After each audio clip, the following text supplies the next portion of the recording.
Y bueno, acá lo tenemos, vamos a hablar con él y que nos cuente un poco cómo viene el chanchullo de YPF, ¿puede ser así? Doctor Vital, ¿está en línea? Sí, es un gusto estar con ustedes, ¿eh? Con nosotros también, Jorge Morquillas, y me acompaña Emanuel Jauregui. Bueno, la consulta es por temas difíciles para la Argentina y que a veces nosotros... Y medio olvidados también. Medio olvidado, lo buscamos a usted porque no tenemos los argumentos necesarios para explicárselo a la gente. ¿Qué pasa con YPF? Con la deuda... Bueno, este es un tema bastante grave por lo que ya pasó y por lo que está por pasar, ¿no? Lo que está por pasar, hay dos causas muy importantes en los Estados Unidos contra la Argentina.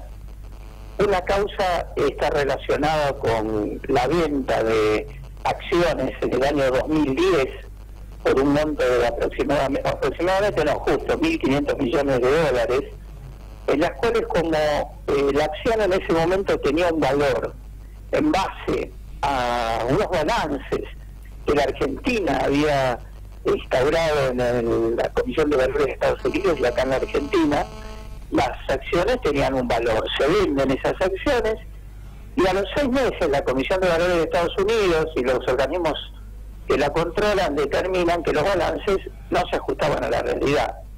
¿Qué implicaba eso? Que los activos que en esos balances figuraban no eran activos, ya eran pasivos, y que se habían desprendido, se había vaciado prácticamente a YPF. Entonces, como consecuencia de eso, se instaura una demanda, y esa demanda hoy anda en el orden de los 4.000 millones de dólares, en las cuales tiene sentencia firme en primera instancia. Hay otra demanda también, que está relacionado con un fondo común de inversión, que no es un fondo común de inversión, realmente lo que es el 25% que tenía Skenazy, lo transfieren a un fondo común de inversión, ese fondo común de inversión ejecuta y también logra una sentencia por el valor de aproximadamente también 4.000 millones de dólares, lo que implica que tenemos en apelación dos causas relacionadas con YPF, que va a ser responsable el Estado argentino, por el orden de los 8.000 millones. Yo la vez pasada les hacía una referencia a ustedes diciéndole que lo de los fondos buitres, lo que había quedado pendiente y por la cual desde el gobierno kirchnerista hasta el momento que se fue siempre estuvimos en default, era por una cifra aproximadamente de 1.550 millones de dólares. Ustedes fíjense que lo que les estoy planteando es una cifra de 8.000 millones.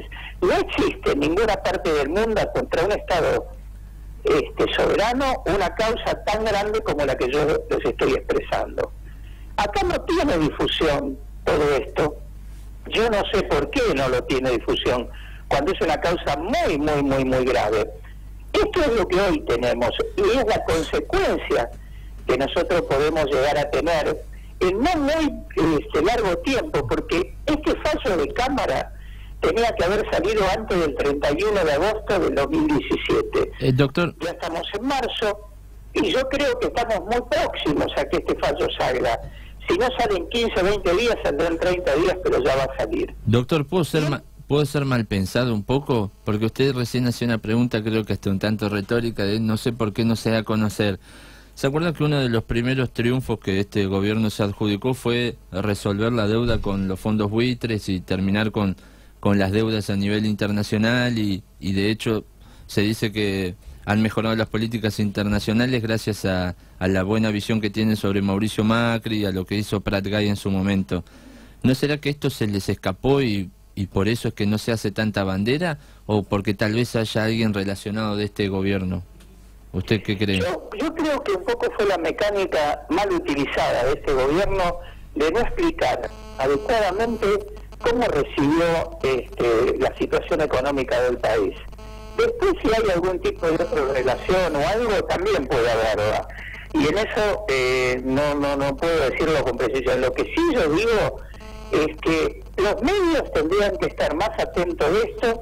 El gobierno, que tiene directores en YPF, tendría que también estar advirtiendo sobre esto que está sucediendo, porque es muy grave, es una gravedad institucional muy, muy importante. Cuando a mí me convocan de la Comisión de Valores de Estados Unidos, era porque justamente yo estaba haciendo estas expresiones, y una de las cosas que manifesté muy profundamente fue el tema de ese famoso 25%. Yo, cuando hago referencia a ese 25% de Eskenazi, hago referencia a que fue una verdadera estafa para el pueblo argentino. Ese 25% se compra, el 12,5%, el primer 12,5%, con las simples utilidades y sin ningún tipo de garantía. Es decir, Eskenazi compra el 12,5% de las acciones con las utilidades que iba a tener YPF. Pasado aproximadamente un año, hacen la misma operación con el 12,5% restante. La Comisión de Valores de Estados Unidos ve algo sospechoso, entonces lo que le pide es que hagan la operación, pero que tengan un seguro de caución. El seguro de caución, que era lo que garantizaba, con fondos que se encontraban en Liechtenstein y antes en Luxemburgo, que eran los famosos fondos de Santa Cruz. Ahí está la operatoria que en su momento había realizado Ducler para hacer girar los fondos al exterior. Entonces, cuando yo cuento toda esta operatoria, yo digo, estos juicios tienen que primero paralizarse de los 4.000 millones de dólares en la cual está haciendo ese fondo común de inversión, porque lo está haciendo en base a una transferencia ilícita. Y los otros 4.000 millones que son justos, porque a través de un balance falso, como fue toda la operatoria realizada por el gobierno kirchnerista con índices totalmente falsos, lo mismo que aplicaron en INDEI, todo lo aplicaron para los balances de YPF, que se tomara de ese 25% y que no se hiciera a la Argentina responsable por esos 8.000 millones. 4.000 quedarían sin efecto porque fue una operación ilegal y fue comprar así. Yo puedo comprar hasta Coca-Cola de la misma manera si lo tengo que comprar con las utilidades futuras. Entonces, eso fue la intervención mía, eso motivó a que luego lo llamaran a procurador, hicieron una apelación, y eso es lo que está en estos momentos en la apelación. Pero lo que a mí me sorprende, tremendamente, es la poca difusión. Cuando fue este último caso de Ducler, la muerte de Ducler, ¿no? Tan muerte que tan rara, tan extraña, cuando él a los 2 días antes había denunciado que iba a explicar la mecánica del dinero y explicar la mecánica también de YPF, luego muere a los 2 días, ¿no? Luego empiezan a hablar sobre el tema de la extorsión, la famosa extorsión del hijo de Ducler, con respecto a los Eskenazi, pero lo que no hablan es el fondo de la cuestión. Yo no voy a estar de acuerdo en que si los extorsionaron o no extorsionaron. Ducler formó parte de la evasión y del dinero que se fue al exterior. Yo en los años 2010, 2011, 2012 dije que matemáticamente se iban del país 2.000 millones de dólares todos los meses. Una de esas empresas que se dedicaba a eso era la empresa de Ducler, ¿no? Si yo no voy a defender a Ducler, yo lo que quiero decir es, no tapemos el delito de extorsión que habrán querido extorsionar a los Eskenazi justamente por todo esto que yo estoy contando. ¿Y por qué no se investiga realmente lo que ha pasado con YPF? ¿Qué hoy YPF lo que tenemos? Es primero un activo totalmente que desapareció. Cuando se hizo la famosa expropiación, que fue la nacionalización con grandes bombos y todo, ya se habían desaparecido la mayor cantidad de activos que tenía YPF. YPF era la empresa más importante de América relacionado con el petróleo. Hoy la más importante es Repsol, que era una empresa que se creó juntamente con Petersen, que es la empresa de los Eskenazis, que nunca habían intervenido en petróleo ni nada por el estilo. Así que todos esos activos fueron a pasar a parar a esas empresas. Y hoy nos vemos involucrados en estos 2 juicios. Es decir, tenemos una YPF vacía.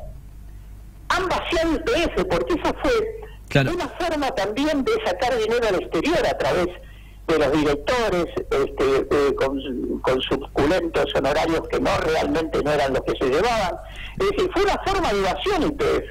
Claro, lo que usted está diciendo, doctor, es que toda la movida de la expropiación fue para tapar un caso de corrupción. Todos los casos que ustedes han podido ver desde el momento hasta ahora, cuando se expropia, Ustedes acuérdense el caso de Vudú, cuando expropian Chicones, ¿por qué lo expropian?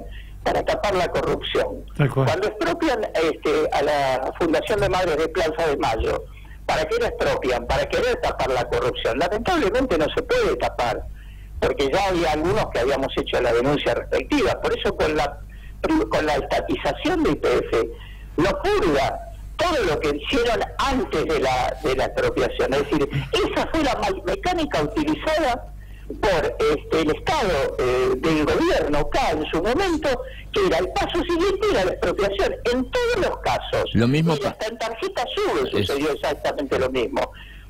La empresa que encargaba del control, que era una empresa holandesa, todo esto era un sello. ¿Cómo termina? Expropiándose y dándole el control. Hoy el control de la tarjeta SUBE la tiene Banco Nación como la tenía que haber tenido siempre. Es decir, esa fue la mecánica. Una vez que... Me sorprende, tremenda, pero tremendamente. Yo creo que el acto de corrupción más grande que existió en la Argentina en los últimos 12 años no fue la vía pública, aunque parezca mentira, la construcción de viviendas o la obra pública. Fue YPF. A través de ahí se fueron casi 70.000 millones de dólares. Pero no lo digo como una cifra especulativa. Digo, primero, cómo se fueron los activos, cómo desapareció el activo de YPF. Hoy no es nada YPF. Y segundo, cómo se trasladó dinero a través de empresas offshore para el exterior, producto de la corrupción, de lo que vaciaban de YPF y también de otros fondos, ¿no? Sí, sí, se entiende. A ver, lo que estamos tratando de dilucidar a través de lo que usted nos está diciendo es que era una forma de operar. Cada vez que se iba de las manos el negocio, se estatizaba, se expropiaba, el Estado argentino se endeudaba y con eso se tapaba, digamos, la corrupción. Por supuesto, con eso lo que se hacía el Estado era asumir todo el pasivo. Ustedes fíjense que cuando terminan pagando a Repsol, que dijeron que no se le iba a pagar un solo peso, que era muy cierto, es decir, cuando Kicillof explica que no se iba a pagar un solo peso la Argentina por la expropiación a Repsol, luego terminan pagándole 4.000 millones de dólares, que entre financiamiento y todo llegó a 9.000 millones. Una deuda que no tendría que haber existido. ¿Por qué? Porque como Repsol no hizo la inversión que debía haber realizado, se podría haber rescindido la operación y podríamos haber quedado con las acciones. Es decir, no tendríamos que haber llegado a pagar por una expropiación. Lo que tendríamos que haber hecho es rescindir una operación por no haber hecho la inversión adecuada. Pero esa inversión que no se hizo adecuada también estaba atada con el negocio de la venta a Eskenazi. Ustedes no se olviden que a Eskenazi no es que se le vende a Eskenazi porque es una buena familia. A Eskenazi se le vende por la relación de los Kirchner. Siempre se dijo que eran socios, y son socios. Compraron al Banco Santa Cruz, compraron al Banco Entre Ríos, en todas las operaciones importantes eran los bastiones de los Kirchner. Es decir, que esa operatoria de no inversión fue producto justamente para comprar ese 25%. ¿Con qué se pagó ese 25% o con qué se mandaban dividendos al exterior? Vendiendo activos, y eso no es utilidad. La utilidad de un negocio es yo compro y vendo y la diferencia que tengo. Si yo tengo un local y tengo un coche, vendo el coche y el local y después lo distribuyo como utilidad, eso no es utilidad, eso son inversiones. Bueno, ¿qué han hecho con YPF? YPF no tiene activos en estos momentos. La cantidad de pozos que tenía en América para poder explotar fueron todos vendidos y esos fueron distribuidos en utilidades que se mandaron al exterior. Por eso, cuando Macri va a España en el 2016, yo me acuerdo como si fuera hoy ese hecho, donde le pide perdón a los españoles por la expropiación de YPF, yo inmediatamente salí a decir, los españoles tendrían que pedirnos perdón a nosotros por lo que han hecho con YPF. Y ahí contaba la historia, justamente lo que era Repsol. Hasta en España, Repsol no es una empresa española, tiene sede en los paraísos fiscales, ha sido perseguido por el fisco. Bueno, en España tienen un criterio muy importante, y he hablado infinidad de veces sobre este tema y sobre el lavado de dinero, el dinero que va para allá. A ellos no les preocupa el dinero que va para allá, a ellos les preocupa el dinero que sale de España. Por eso Repsol nunca les preocupó lo que estaba haciendo en la Argentina, sí les preocupó lo que estaba haciendo en España. Pero yo lo que les quiero decir es, si esto se investiga como se debe investigar, hoy lo tienen dos jueces, Lijo y Ercolini, las causas están planchadas. En Estados Unidos no están planchadas, ¿eh? Si yo le estoy diciendo que en primera instancia se perdieron los 2 juicios y estamos de un momento a otro que Cámara resuelva, y bueno, se ha hecho todos estos argumentos que yo le he hecho valer a usted, se ha volcado diciendo y dando el origen de ese 25%, pero el tema de los balances falsos, ese es un tema mucho más profundo porque es responsabilidad del Estado Nacional. Por eso la forma de cubrirnos de esos 8.000 millones que tomen ese 25% de ese fondo común de inversión, ¿no? Soy claro en la explicación. Muy claro, muy claro y dolorosa, porque si llegan a perder este fallo en segunda instancia, va a ser imposible levantarlo y son 8.000 millones para la Argentina. Claro, y no sabemos a cuánto se traslada los 8.000. Por eso yo digo, mire, lo que yo me he tratado de ver, y también me lo han hecho ver de distintos organismos internacionales, y si existía algún otro juicio con estas características y con estos montos. No existe en el mundo ningún juicio por este valor. Y la Argentina, vuelvo a repetir, cuando se decía y cuando estuvimos en default, lo que quedó en default fueron los fondos buitres, que eran 1.550 millones de dólares. Acuérdense cuántos años tuvimos en default por esa cifra. Hoy con 8.000 y nadie dice nada, nadie habla nada. Yo creo que esto es un tema, el gobierno para mí se manejó muy mal al principio de no explicar. Claro. ¿¿Cuánto quedaba en el Banco Central? Después lo fue explicando al año siguiente, al otro año. Realmente no había quedado $1. Yo venía diciendo desde el 2014, 2013, son papelitos los que tenemos en el Central. Eran 6 fundidos. Esos fondos de sustentabilidad que dicen, había bonos internos que no estaban registrados. Y el otro tema fundamental y clave de esta historia es YPF. Haber explicado realmente qué hicieron con los pozos, con las explotaciones, con los activos que existían. Muchos me dicen, amigos y conocidos en el grupo económico, dicen, si se dice toda esta verdad, las acciones YPF caen. Pero peor es la realidad cuando dentro de 10 meses tengamos esos fallos en contra y tengamos que pagarlos, porque cuando lleguemos a eso vamos a tener que pagarlos. Sí, ninguna duda, doctor. Fue todo muy claro, le agradezco por la explicación, pero llegamos al final del programa y creo que la gente va a tomar conciencia de esto. Yo les agradezco mucho, porque veo que se va por otro camino en el tema de YPF, en el tema de la extorsión de Ducler y todo esto. No se va a fondo, al fondo de la cuestión. Realmente tenemos que investigar. Les agradezco muchísimo que me saquen al aire. No, seguiremos en línea, quédese tranquilo, doctor, que esto realmente nos interesa. Un abrazo. Bueno, mucho gusto. Estábamos hablando con el abogado Jorge Vitale